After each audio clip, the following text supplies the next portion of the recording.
ان دو شخصیات کی طاقتور حلقوں سے ملاقات ہوئی۔ اب ایک طرف یہ نئی اطلاع آئی اور دوسری جانب ڈی چوک کے قریب یعنی وزیر اعظم ہاؤس کے قریب ایک انتہائی اہم نوعیت کی عمارت میں ایک طاقتور شخصیت کی سرگرمی کے متعلق بہت بڑا دعویٰ کر دیا گیا اور ایک بہت بڑی اطلاع بڑی تیزی کے ساتھ پھیلی۔ اور یہ جو اطلاع تھی اس کے مطابق ایک طاقتور شخصیت جو کہ جی ایچ کیو سے جڑی ہوئی ہے، اس اطلاع کے مطابق اس نے اسی انتہائی حساس عمارت میں ایک بہت اہم نوعیت کی ملاقات کی۔ اس ملاقات کو ایک ڈیسائسو میٹنگ کہا گیا، ایک فیصلہ کن ملاقات کہا گیا، اور یہ اطلاع عین اس وقت آئی جب عدالت سے اچانک ایک بہت بڑا اور تہلکہ خیز قسم کا فیصلہ آ گیا، اور اس فیصلے نے حمزہ شہباز کو اڑا کر رکھ دیا، اور یہی فیصلہ نون لیگ کے لیے ایک بہت بڑا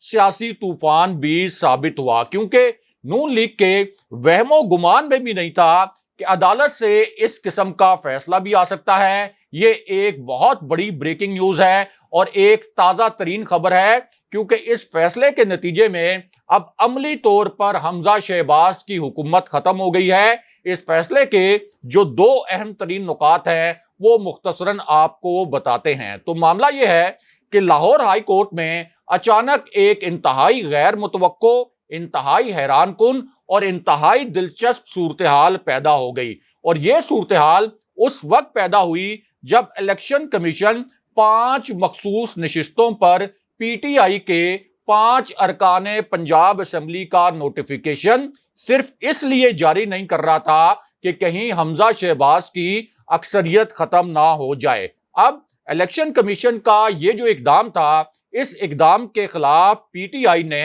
لاہور ہائی کورٹ میں ایک درخواست دائر کی تھی، اور جب اس درخواست کی سماعت ہوئی تو عدالت میں اچانک بڑی دلچسپ اور بڑی ان ایکسپیکٹڈ قسم کی صورتحال پیدا ہو گئی، اور وہ اس طرح کہ چیف جسٹس نے الیکشن کمیشن کے وکیل سے پوچھا کہ آپ یہ مخصوص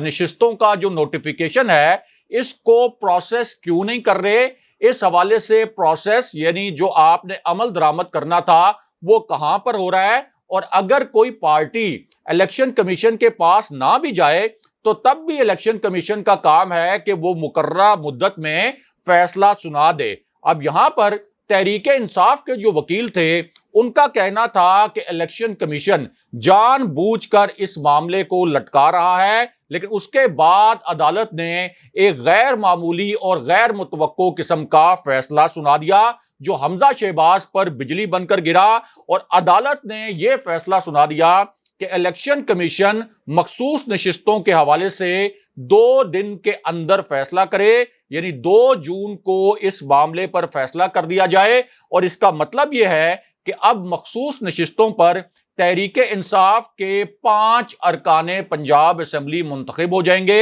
ان میں 3 خواتین اور 2 اقلیتی نشستیں ہیں، اور حمزہ شہباز کی اکثریت مکمل طور پر ختم ہو جائے گی۔ بہرحال اب واپس آتے ہیں کہ وزیر اعظم ہاؤس کے قریب ایک اہم ترین عمارت میں ہونے والی سرگرمی کے متعلق کیا تہلکہ خیز خبر آئی ہے اور کیا بہت ہی بڑا انکشاف کیا گیا ہے۔ اور یہ جو خبر ہے یہ ایک انتہائی پراسرار نوعیت کا معاملہ ہے، اور عین اس وقت آئی جب تحریک انصاف کو اپنا ایک ہنگامی قسم کا اجلاس بلانا پڑا، کیونکہ حکومت کی ایک بڑی خطرناک قسم کی چال کے متعلق تحریک انصاف کو پتہ چلا تھا، جس کے بعد تحریک انصاف کا ایک ہنگامی اجلاس عمران خان صاحب نے بلایا، اور وہ اس لیے کہ یہ جو امپورٹڈ حکومت ہے اس نے ایک خطرناک چال چلی جو کہ تحریک انصاف کے 3 ارکان قومی اسمبلی کے متعلق تھی، اور وہ چال یہ تھی کہ صرف فواد چودھری، شاہ محمود قریشی اور شیریں مزاری کے استعفے منظور کر لیے جائیں تاکہ تحریک انصاف تقسیم ہو جائے، تحریک انصاف میں دراڑ آ جائے۔ لیکن اس کے بعد ہوا کیا؟ ہوا یہ کہ تحریک انصاف کا جو تازہ ترین اجلاس ہے اس میں فیصلہ یہ کیا گیا کہ تحریک انصاف کی جو قیادت ہے اس نے اپنے تمام ارکان کو کہا کہ وہ استعفوں کی تصدیق کا جو عمل شروع کیا گیا ہے اس کا حصہ نہیں بنیں گے، اور اس سلسلے میں اسپیکر سے ملاقاتیں بھی نہیں کریں گے، یعنی یا تو تمام استعفے منظور کیے جائیں اور اگر مخصوص ارکان کے استعفے منظور کیے گئے تو پھر سپریم کورٹ سے رجوع کیا جائے گا۔ بہرحال اب بات کرتے ہیں کہ وزیر اعظم ہاؤس کے قریب جو اہم ترین عمارت ہے، بہت حساس نوعیت کی عمارت ہے، وہاں پر کیا ہوا۔ اب یہاں سے بڑی حساس نوعیت کی اطلاع اس وقت آئی جب جی ایچ کیو میں ایک ہنگامی اجلاس ہوا، اور جب یہ بات کی جاتی ہے کہ جی ایچ کیو میں ایک اجلاس ہوا تو اس کا مطلب یہ ہے کہ جو طاقتور جنرلز ہیں، جن میں army chief general Qamar Javed Bajwa شامل ہیں، اسی طرح جو سینئر ترین جنرلز ہیں وہ اس اجلاس میں شریک تھے، اور اس اجلاس کی اب 2 سے زائد ذرائع جو ہیں وہ تصدیق بھی کر رہے ہیں۔ اور یہ اجلاس عین اس وقت ہوا جب 2 نئی ملاقاتیں ہو گئیں،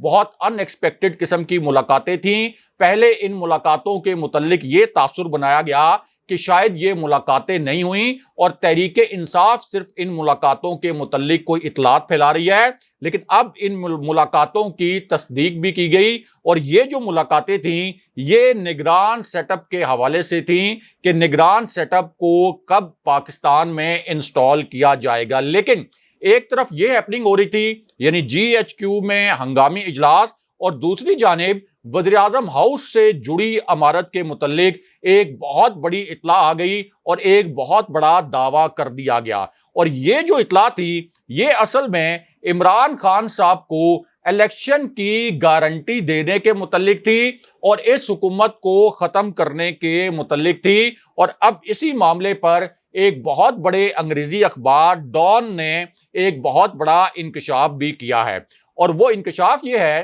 کہ جی ایچ کیو میں جو ایک ہنگامی اجلاس ہوا اس کے متعلق 2 بڑی اہم نوعیت کی اطلاعات اب سامنے لائی گئی ہیں، اور اس حوالے سے 2 سورسز کو کوٹ بھی کیا گیا ہے، 2 کریڈیبل سورسز کو کوٹ بھی کیا گیا ہے۔ اور یہ جو اطلاع ہے یہ اصل میں عین اس وقت آئی جب اسلام آباد میں جس عمارت کا ہم نے ذکر کیا آپ سے، اس عمارت سے ہٹ کر ایک بڑی سیاسی شخصیت کے گھر بھی طاقتور شخصیت کی موجودگی میں بہت ہی اہم نوعیت کا مذاکرات کا سیشن ہوا۔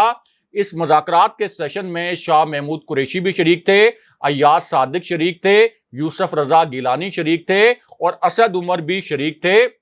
اور یہاں پر جی ایچ کیو سے جڑی ایک شخصیت بھی موجود تھی۔ اور یہاں جو مذاکرات ہوئے تھے یہاں پر کچھ گرما گرمی بھی ہو گئی تھی، اور شاہ محمود قریشی نے ٹیبل پر رکھے ہوئے جو کاغذات تھے جن پر وہ پوائنٹس لے رہے تھے، اس ٹیبل پر رکھے ہوئے کاغذات کو اٹھا کر پھینک دیا تھا، اور راجہ پرویز اشرف اور شاہ محمود قریشی کے درمیان تلخ کلامی بھی ہوئی تھی، اور شاہ محمود قریشی نے پھر ان مذاکرات کا بائیکاٹ بھی کر دیا تھا۔ لیکن اب ایک اور تازہ ترین خبر آئی ہے جو کہ اس عمارت میں ہونے والی ہیپننگ کے متعلق ہے جس کا ذکر ہم نے آپ سے کیا، جو کہ وزیر اعظم ہاؤس کے قریب ہے۔ اب بتایا یہ گیا ہے کہ جی ایچ کیو میں جو ہنگامی اجلاس ہوا اس میں یہ ڈسکس ہوا کہ عمران خان صاحب کے ساتھ جس قسم کا مومنٹم ہے عوامی سونامی کا، تو اس پوری صورتحال میں حالات اداروں کے ہاتھ سے بھی نکل جائیں گے، اور ظاہر ہے کہ یہ امپورٹڈ حکومت تو حالات کو قابو کرنے کی صلاحیت ہی نہیں رکھتی۔ اور اس وقت فیصلہ یہ کیا گیا کہ عمران خان صاحب سے ہم نے کانٹیکٹس بحال کرنے ہیں۔ عمران خان صاحب نے خود یہ انکشاف کیا تھا کہ انہوں نے طاقتور شخصیات کے نمبر بلاک کر دیے ہیں، لیکن جی ایچ کیو میں ہونے والے اجلاس میں فیصلہ یہ کیا گیا کہ عمران خان صاحب سے ہنگامی طور پر رابطہ بحال کیا جائے۔ اس کے بعد عمران خان صاحب کے ساتھ رابطہ کیا گیا، انہیں ایک کال بھی کی گئی، اور پھر جب خان صاحب سے رابطے بحال ہو گئے تو اس حوالے سے اب ڈان اخبار نے، جو انگریزی کا سب سے بڑا اخبار ہے پاکستان کا، اس نے یہ خبر دی ہے کہ ایک جج کے ذریعے اور ایک جنرل کے ذریعے عمران خان صاحب کو یہ گارنٹی دی گئی کہ آپ نے ڈی چوک میں دھرنا نہیں دینا، اور اگر آپ ڈی چوک میں دھرنا نہیں دیں گے تو اس کے بدلے میں آپ کے جو الیکشن کے حوالے سے مطالبات ہیں وہ تسلیم کر لیے جائیں گے۔ اور اس وجہ سے پھر عمران خان صاحب نے ڈی چوک پر دھرنا نہیں دیا، کیونکہ وہاں خون ریزی بھی ہو سکتی تھی، اور دوسری جانب سے ایک گارنٹی بھی آ گئی تھی کہ الیکشن کے حوالے سے آپ کا مطالبہ تسلیم کر لیا جائے گا۔ لیکن یہاں پر ایک بہت بڑا انکشاف ہو گیا جو نئے الیکشن کی تاریخ کے متعلق اور اس حکومت کے خاتمے کے متعلق تھا، اور اس انکشاف میں ان سائیڈ نیوز کی ایک اور خبر 100% درست ثابت ہو گئی، اور یہ خبر تحریک انصاف کی اعلیٰ ترین قیادت کی جانب سے دی گئی ہے، اور تحریک انصاف کی اعلیٰ ترین قیادت نے ان سائیڈ نیوز کی ایک اور خبر کی 100% تصدیق کر دی ہے، کیونکہ اب شاہ محمود قریشی نے ایک پریس بریفنگ میں بتایا ہے کہ مذاکرات کا جو آخری دور تھا اس میں اسمبلی جون کے اندر ہی توڑنے کا وعدہ کر لیا گیا تھا، اکتوبر میں الیکشن کا وعدہ بھی کر لیا گیا تھا، شہباز شریف میاں نواز شریف دونوں رضامند تھے، ایاز صادق نے ہمیں بتایا تھا، اور اب امپورٹڈ حکومت کو اپنا وعدہ پورا کرنا چاہیے، اور ظاہر ہے کہ شاہ محمود قریشی جو عمران خان صاحب کے بہت قریب ہیں وہ اس معاملے پر جھوٹ تو نہیں بول سکتے، وہ حلف دے کے کہہ رہے ہیں کہ اسمبلی توڑنے کا اور اگلے الیکشن کا وعدہ کر لیا گیا تھا۔ اگلے پروگرام تک کے لیے خدا حافظ۔